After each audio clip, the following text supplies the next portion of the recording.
Welcome back to the Gita Verse Hub. The battlefield of Kurukshetra is ready. Conches have been blown. Armies are assembled. History is about to change. But before the first arrow is released, something unexpected happens. Arjuna, the greatest warrior of his time, asks Krishna to place his chariot between the two armies, not to attack, but to see. And what he sees changes everything. He does not see enemies. He sees teachers, grandfathers, friends, cousins, mentors, loved ones. In the earlier verses of chapter 1, Arjuna's bow begins to slip from his hands. His body trembles. His mouth dries. His mind becomes clouded. He is no longer thinking about victory. He is thinking about consequences. In verses 131 to 135, he questions the very meaning of triumph.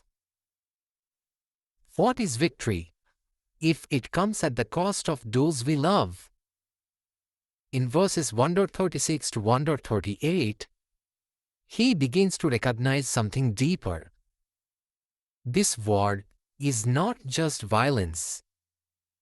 It is conscious violence.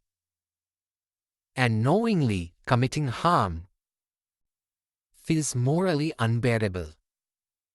Then comes a turning point. From verse 139 onward, Arjuna stops speaking about personal grief and starts speaking about civilizational collapse.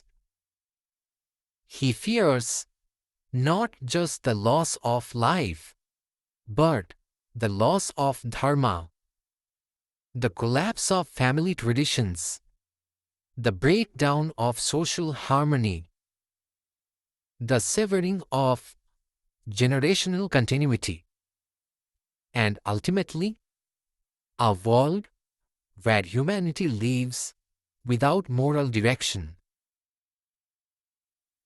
From verse 139 to 143, Arjuna presents a powerful chain reaction. The destruction of families leads to loss of traditions. Loss of traditions leads to social instability. Social instability leads to generational disconnection. Generational disconnection leads to loss of responsibility. And loss of responsibility leads to a life devoid of purpose. Standing between two armies, Arjuna is no longer asking, "Can we win this war?" He is asking, "What kind of world will remain if we do?" In today's episode on Gita Verse Hub, we explored this profound warning through the insights of Śrīla Prabhupada, Adi Shankaracharya, Ramanujacharya, Swami Chinmayananda, and Dr. Radhakrishnan. Let us now enter this crucial moment in the Gita, where the battlefield becomes a mirror of society itself. Let us begin with the sacred verse. Kulakshay pranashyanti kula dharma sanatana dharme nashte kulam Krishna madharmo bhivavvito. When a family is destroyed, the eternal family traditions perish. And when these traditions are lost, the entire family becomes overwhelmed by irreligion. This is Bhagavad Gita, verse 1.39. As is evident from the purport in Bhagavad Gita as it is, in the system of the Varnashrama institution, there are many principles of religious traditions to help members of the family grow properly and attain spiritual values. The elder members are responsible for such purifying processes in the family, beginning from birth to death.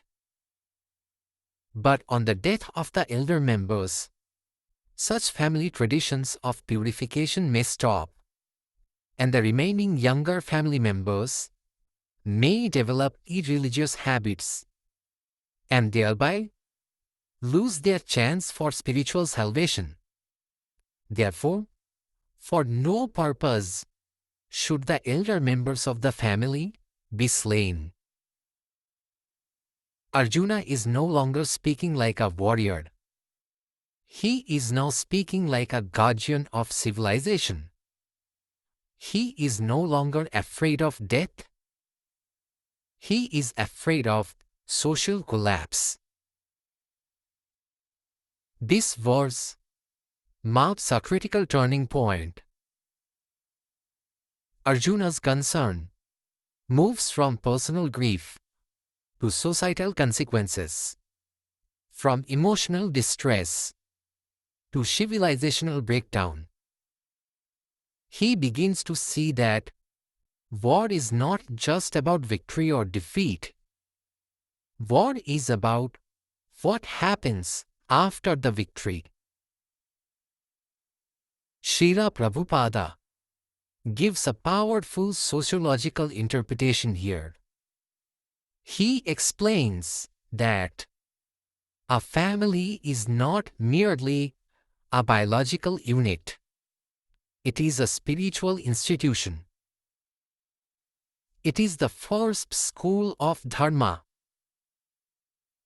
Within the structure of the family, moral conduct is taught. Spiritual values are transmitted. Duties are understood. Social responsibility is cultivated.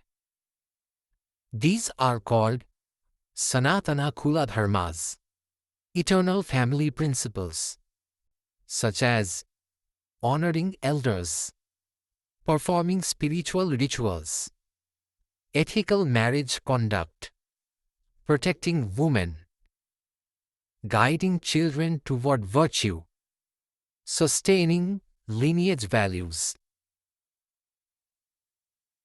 Prabhupada emphasizes, when the men of a family are killed, when leadership disappears, the structure that preserves dharma collapses.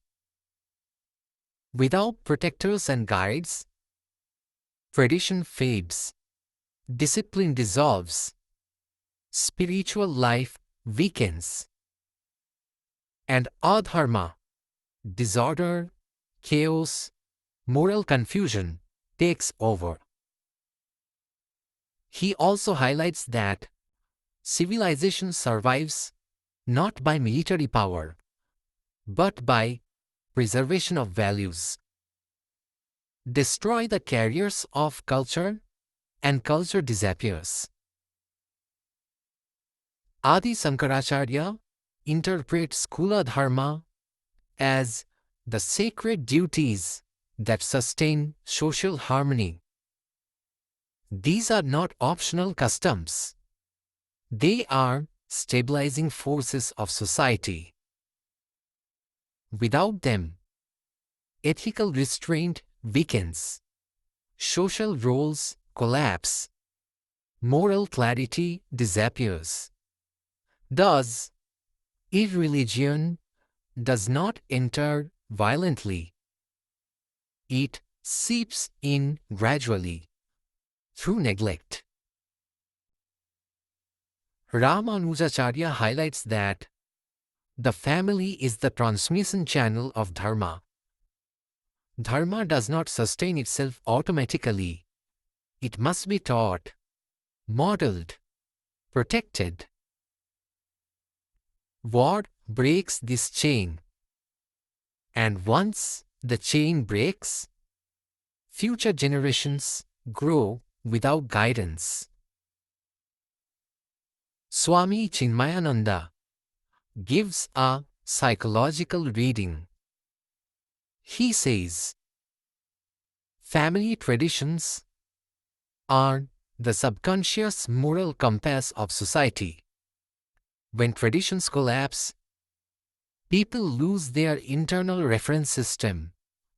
Right and wrong become subjective. Society begins operating on impulse rather than wisdom. Dr. Radhakrishnan expands this into civilizational philosophy. He notes, culture survives through continuity. Break continuity and identity dissolves. A society without inherited values becomes rootless. Rootless societies are easily destabilized. Arjuna's fear is no longer ancient. It is unfolding today, not through war alone, but through breakdown of family systems, erosion of shared values, weakening of intergenerational wisdom, loss of ethical anchors. Today, we see children raised without moral frameworks, success valued over integrity, convenience valued over responsibility, freedom without discipline, rights without duty. When traditions disappear, respect becomes optional, commitment weakens, responsibility feels burdensome, and slowly adharma rises, not as visible evil, but as confusion.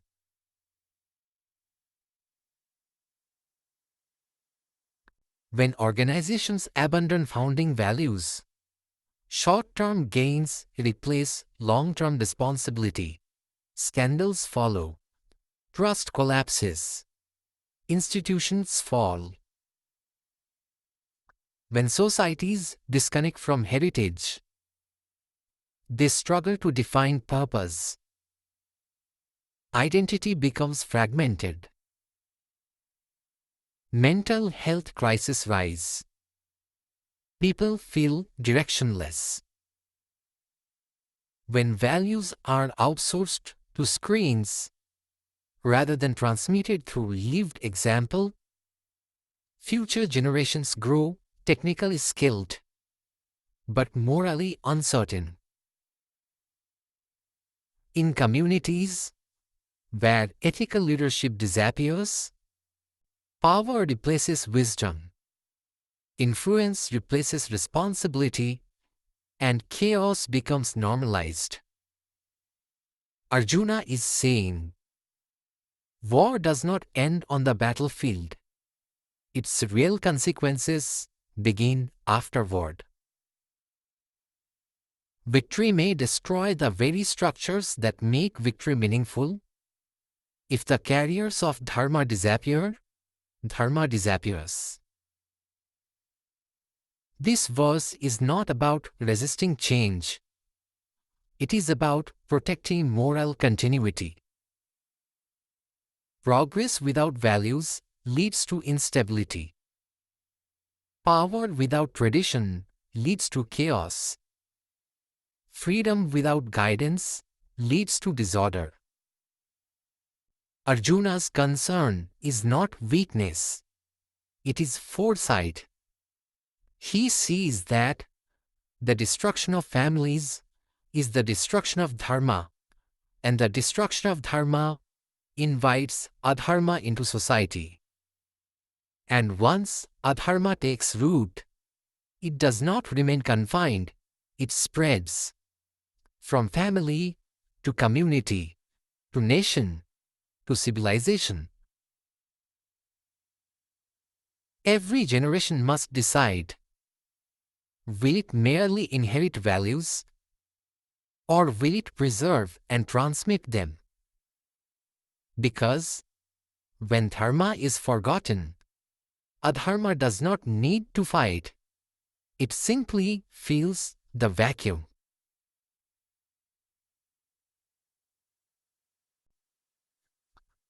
Adharma vibhavat Krishna pradushyanti kulastriya strishu dustashu varsnya Varna-Sankara.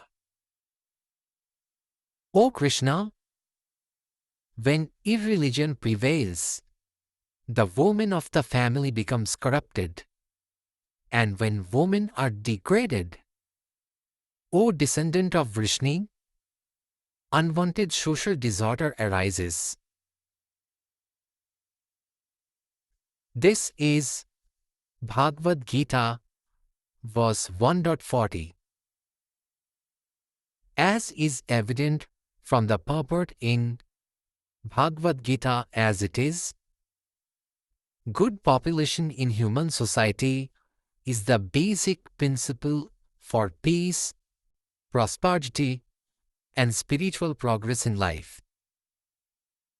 The Varnashrama religion's principles were so designed that the good population would prevail in society for the genuine spiritual progress of state and community. Such population depends on the chastity and faithfulness of its womanhood.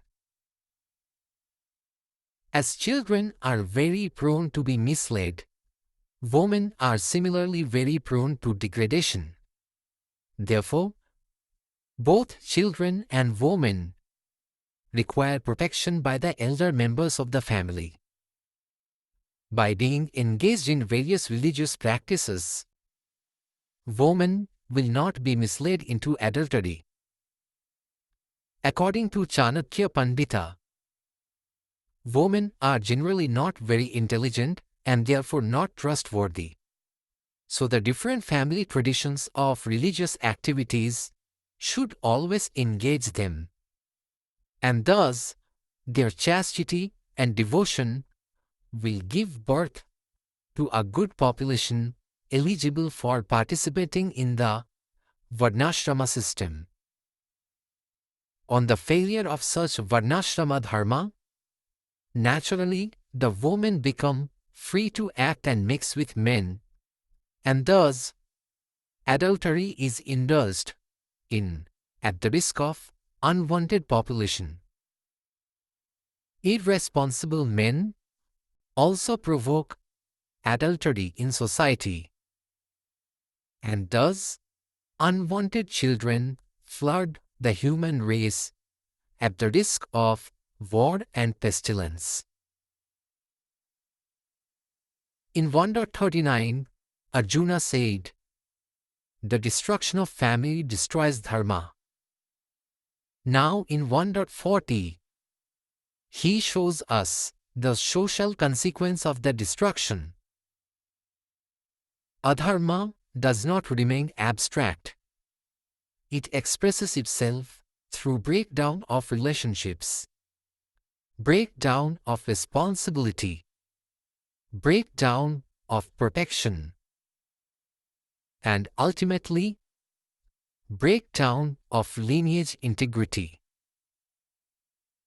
Śrīla Prabhupada gives a very structured sociological explanation here. He emphasizes that in Vedic society, women were given special protection, not because they were weak, but because they were essential carriers of cultural continuity. He explains that when men who uphold dharma are destroyed through war or social decay, the protective framework around women disappears. And when protection disappears, exploitation increases, instability rises, family sanctity weakens. Prabhupada notes, this does not refer to moral judgment of women, but to the collapse of the social system that safeguards dignity. Without stability, marriage loses sacredness, commitments weaken, lineage clarity fades, and this leads to what Arjuna calls Varna-Sankara, social confusion. Not merely mixed lineage, but confusion of duties, roles, and responsibilities. Prabhupada explains, Varna-Sankara results in children without moral guidance, loss of responsibility, weakening of spiritual goals, and this leads to long-term social instability. Adi Shankaracharya interprets this verse symbolically. He sees corruption of women as the breakdown of the household order. In classical society, women represented continuity of family culture. Thus, their vulnerability indicates systemic collapse. Ramanujacharya highlights, when social discipline collapses, relationships lose sacred structure. Children are born into environments lacking clarity of Dharma, and this produces confusion in social functioning. Swami Chinmayananda gives a psychological lens. He says, women in the verse symbolize emotional and relational stability. When society loses moral direction, its emotional foundation weakens, and instability in relationships becomes the first visible symptom. Dr. Radhakrishnan interprets Varna-Sankara as loss of ethical identity, not biological mixture, but moral ambiguity. When society no longer knows what is duty, what is restraint, what is responsibility, then chaos becomes normalized. This verse is deeply misunderstood today. It is not about gender hierarchy. It is about the collapse of systems that protect dignity and responsibility. In modern terms, when social ethics weaken, we see breakdown of family commitment, rise of transactional relationships, weakening of parental responsibility, normalization of irresponsibility. This creates environments where children grow up without stable guidance. Identity becomes fragmented. Commitment becomes optional, and social confusion rises. When homes lack stability, children grow without role models. Values are replaced by impulses. When dignity is commodified, relationships become performative. Depth is replaced by visibility. Marriage shifts from sacred duty to temporary arrangement. Responsibility becomes negotiable. When ethical leadership disappears, exploitative systems grow, and vulnerability increases across society. Varna-Sankara today is not about caste, It is about confusion of purpose. People unsure of their role, their duty, their responsibility. Societies begin to function without moral anchors. Arjuna is saying, social collapse begins quietly, not with wars, but with weakening relationships. And once the family system destabilizes, the future generation inherits confusion. Protection of Dharma means protection of dignity, protection of relationships, protection of moral continuity. When these collapse, society does not fail immediately, but it slowly loses coherence. In 1.39, Arjuna warned of the loss of traditions. In 1.40, he warns of the loss of stability. And from instability emerges confusion. And from confusion emerges long-term disorder. Civilizations do not collapse only from enemies. They collapse when their internal moral structures weaken. And when responsibility disappears, adharma does not need to invade. It simply grows.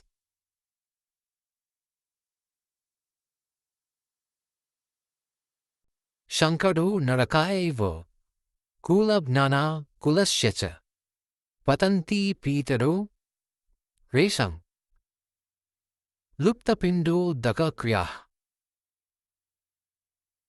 Such social confusion leads the destroyers of the family and the family itself to hell. Deprived of offerings of food and water, the ancestors fall from their elevated position. This is Bhagavad Gita Verse 1.41. As is evident from the purport in Bhagavad Gita as it is, according to the rules and regulations of fruitive activities, there is a need to offer periodical food and water to the forefathers of the family. This offering is performed by worship of Vishnu because eating the remnants of food offered to Vishnu can deliver one from all kinds of sinful reactions. Sometimes the forefathers may be suffering from various types of sinful reactions, and sometimes some of them cannot even acquire a gross material body and are forced to remain in subtle bodies as ghosts. Thus, when remnants of prasadam food are offered to forefathers by descendants, the forefathers are released from ghostly or other kinds of miserable life. Such help rendered to forefathers is a family tradition, and those who are not in devotional life are required to perform such rituals. One who is engaged in the devotional life is not required to perform such actions. Simply by performing devotional service, one can deliver hundreds and thousands of forefathers from all kinds of misery. It is stated in the Bhagavatam, Devarsi Bhutapa Ramapitarna Na Kinkaro Nayam Ni Charajan Sharvatmana Yaha Sharanam Sharanam Gato Mukundam Parityakartam. Anyone who has taken shelter of the lotus feet of Mukunda, the giver of liberation, giving up all kinds of obligation, and has taken the path in all seriousness, owes neither duties nor obligations to the demigods, sages, general living entities, family members, humankind, or forefathers. Such obligations are automatically fulfilled by performance of devotional service to the Supreme Personality of Godhead. In the previous two verses, Arjuna described a chain reaction: family destruction to loss of dharma, to rise of adharma, to social confusion. Now, he reveals the final link. This confusion does not only harm society, it breaks the sacred connection between generations. The living, the dead, and the unborn are all linked through dharma. When that chain breaks, spiritual continuity collapses. Śrīla Prabhupada gives a deeply spiritual explanation here. He explains that human life is not isolated. It exists within a lineage. We inherit culture, values, karma, blessings from our ancestors. And in return, we have responsibilities toward them. In Vedic tradition, descendants perform pinda and udaka offerings, rituals expressing gratitude and spiritual duty toward forefathers. Prabhupada explains, these rituals are not superstition. They symbolize continuity of responsibility across generations. When family structure collapses, there are no descendants trained to continue these duties. Thus, the ancestors are deprived of remembrance and spiritual support. This results in disruption of the lineage's spiritual progress. Prabhupada emphasizes, the destruction of dharmic family life affects past generations, present generations, and future generations. Adi Shankaracharya interprets this verse as a warning about the breakdown of sacred continuity. The rituals represent gratitude toward origin. Without them, society loses connection with its roots. Ramanujacharya highlights, ancestral duties are expressions of humility. They remind individuals that life is inherited, not self-created. When these disappear, ego replaces reverence.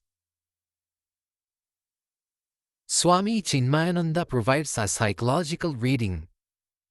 He explains, the ancestors represent inherited wisdom. When lineage memory disappears, identity weakens. People become disconnected from purpose. Dr. Radhakrishnan interprets ancestors failing metaphorically. He says, it means the collapse of civilizational memory.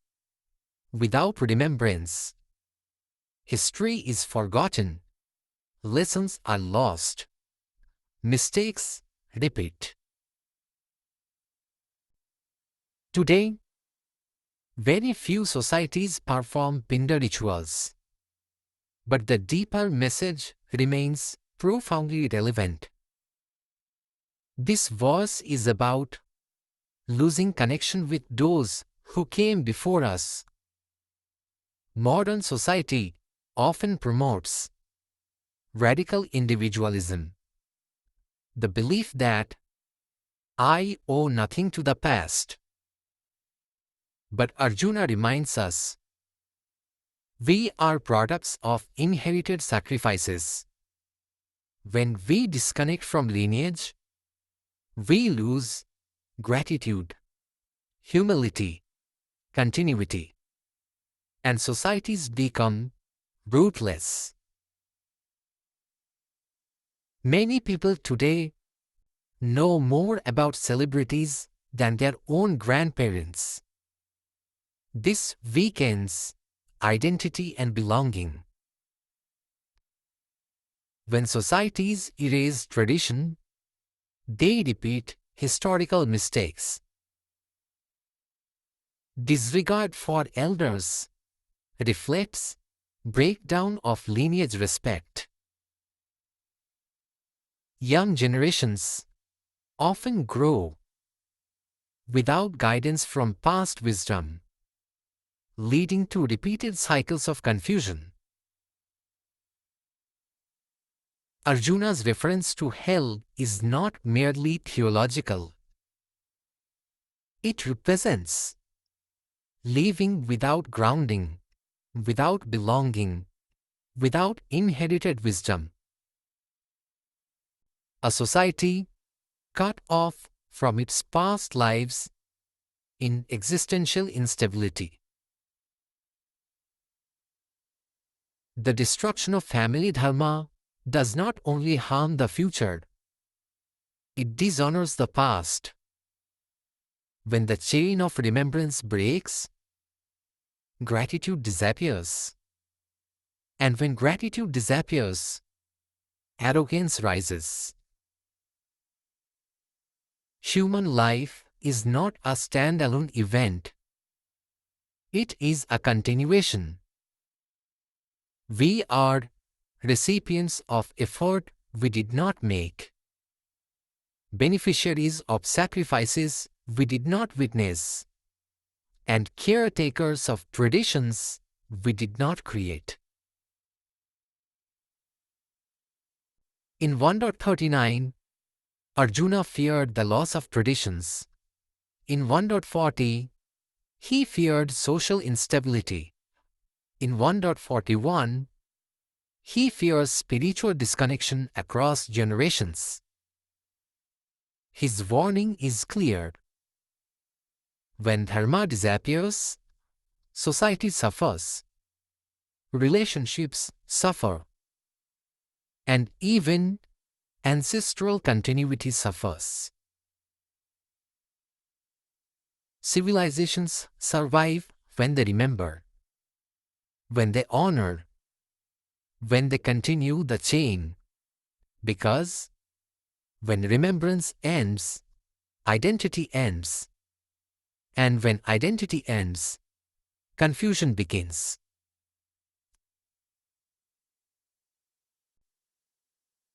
Dosha rete kulab nanahum Varna-Sankara karake utsadhante jati dharma kula dharmascha sashvata. By these falls, the destroyers of the family, which causes social disorder, the eternal duties of both social order and family traditions are destroyed. This is Bhagavad Gita, verse 1.42. As is evident from the purport in Bhagavad Gita as it is, community projects for the four orders of human society, combined with family welfare activities, as they are set forth by the institution of Sanatana Dharma or Varnashrama Dharma, are designed to enable the human being to attain his ultimate salvation. Therefore, the breaking of the Sanatana Dharma tradition by irresponsible leaders of society brings about chaos in that society, and consequently, People forget the aim of life, Vishnu. Such leaders are called blind, and persons who follow such leaders are sure to be led into chaos.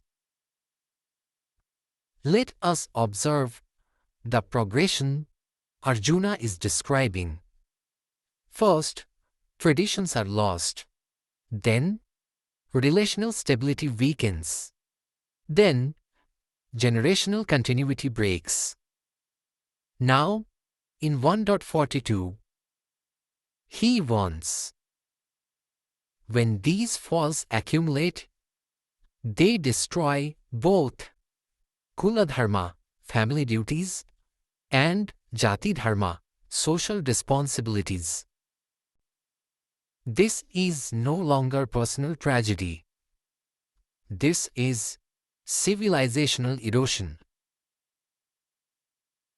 Śrīla Prabhupada provides a deeply structured understanding of this verse. He explains that human society functions through dharmic organization. There are duties based on family rules, social contribution, ethical responsibilities.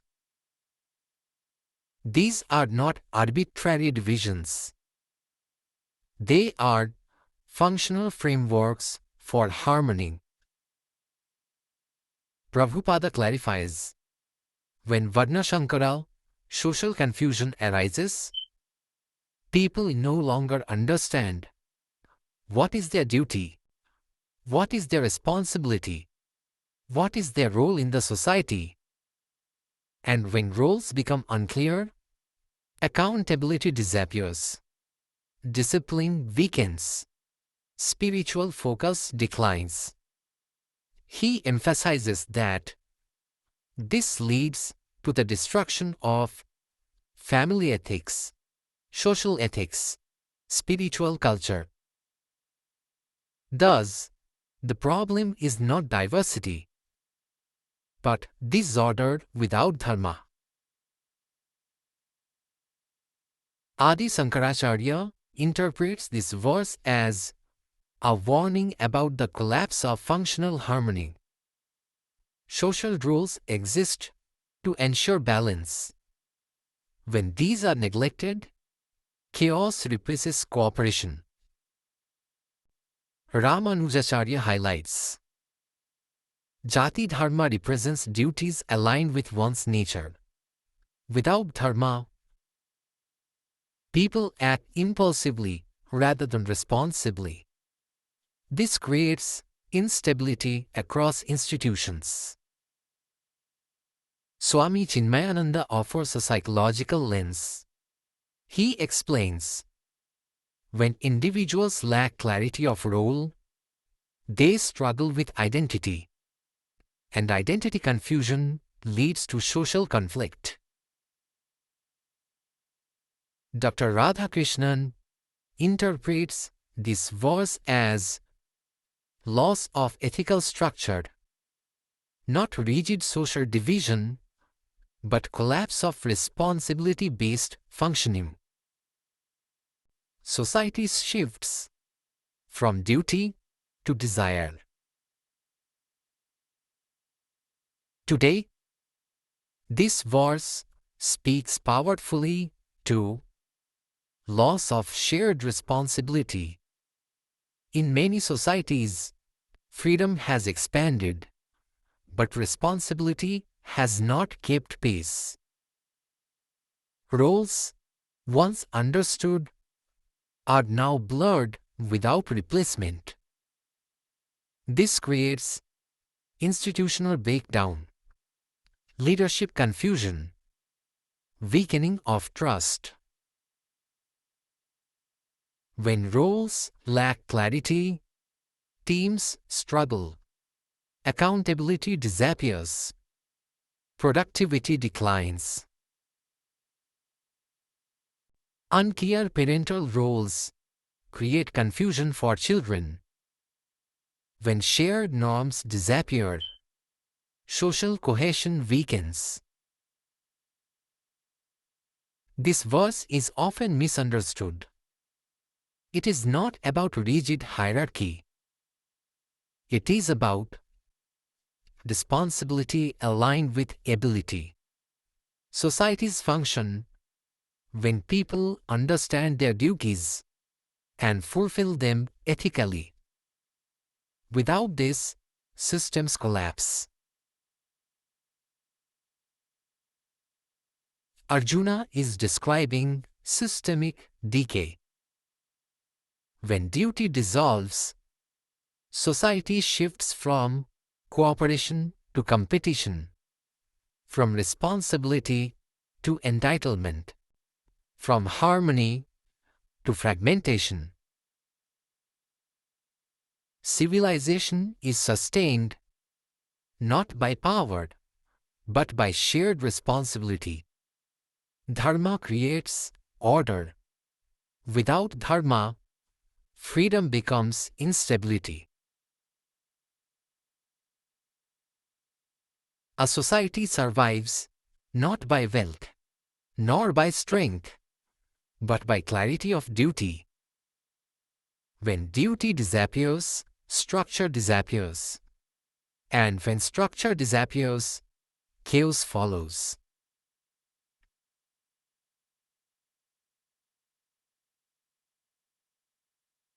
Utsanna kula dharmarang manushyarang janardana narake niyatang basho bhavattinyo susrum.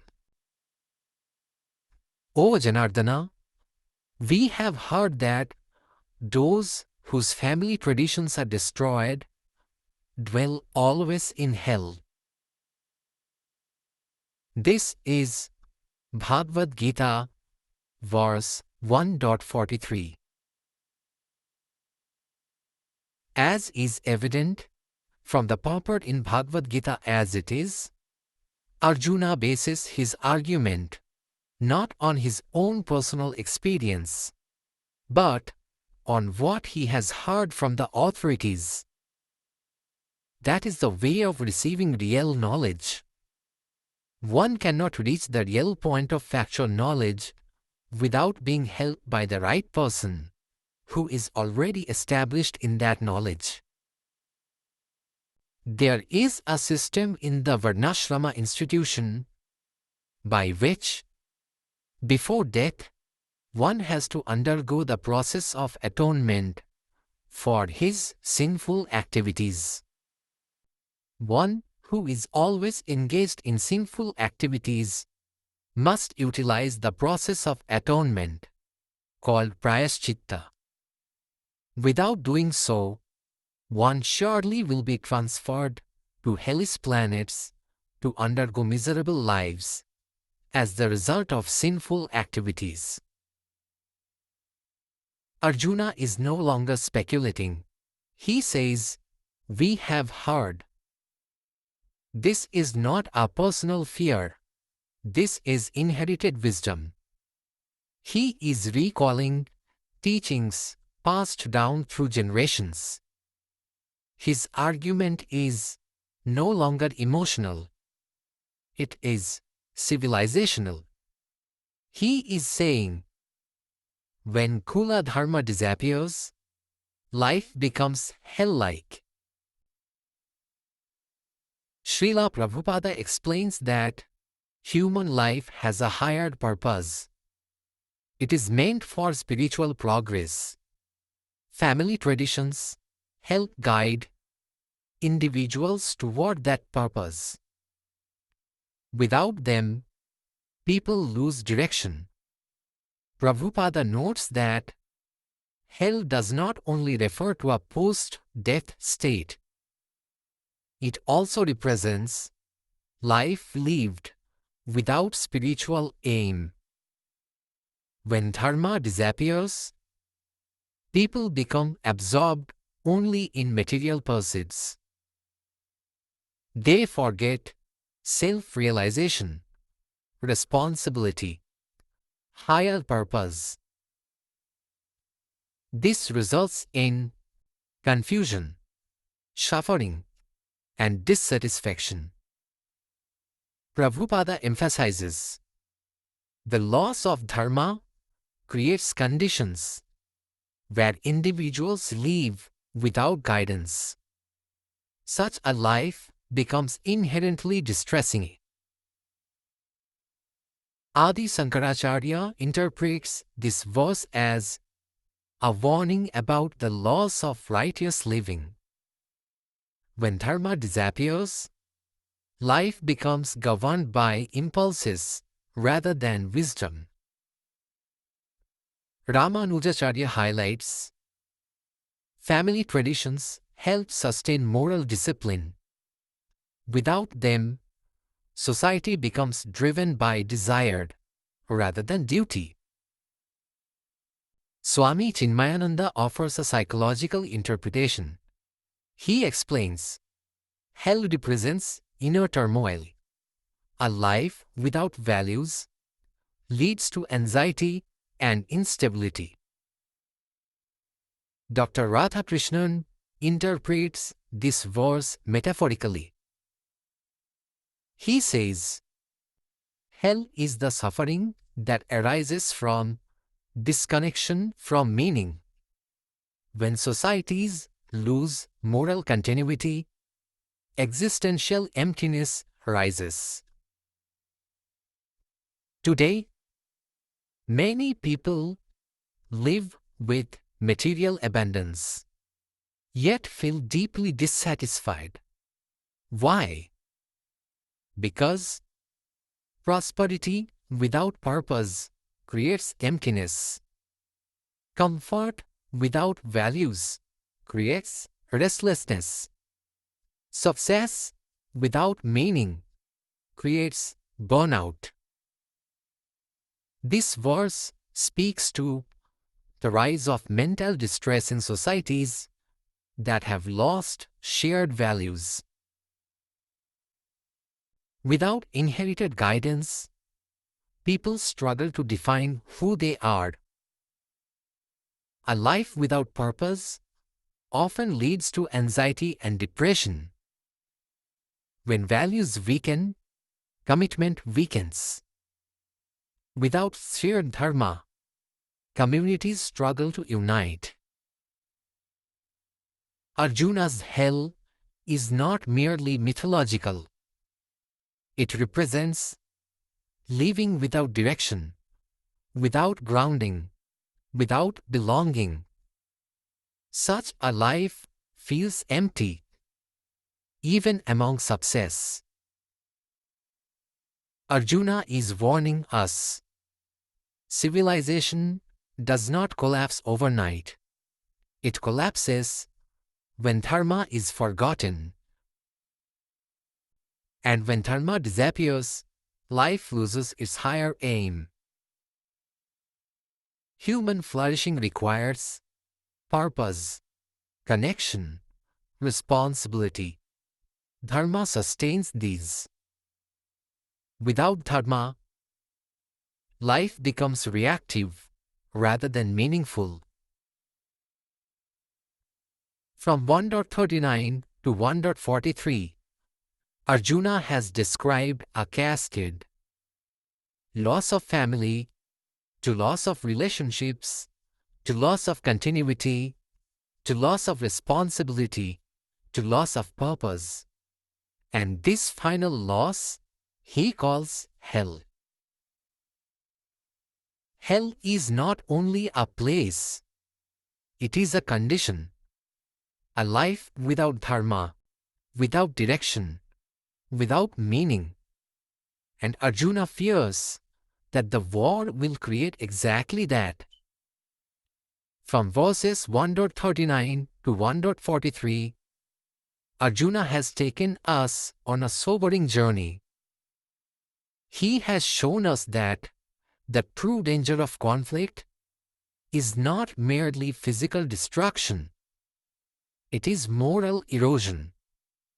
The fall of traditions, the weakening of relationships, the severing of generational continuity, the loss of responsibility, and finally, the loss of purpose.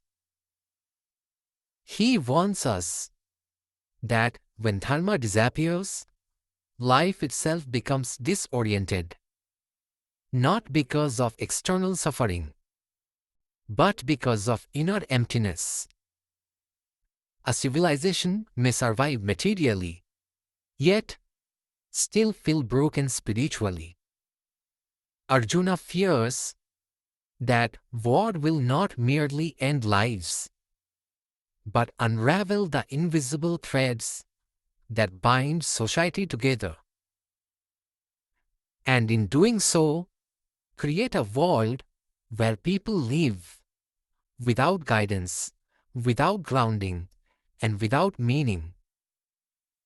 In the next stage of his dialogue, we will see how Krishna responds, not by dismissing Arjuna's concerns, but by elevating the conversation beyond social order into the realm of eternal truth. Because, while Arjuna fears the collapse of Dharma, Krishna is about to reveal the deeper foundation of Dharma itself. Stay with us on this journey as we move from fear to wisdom, from confusion to clarity.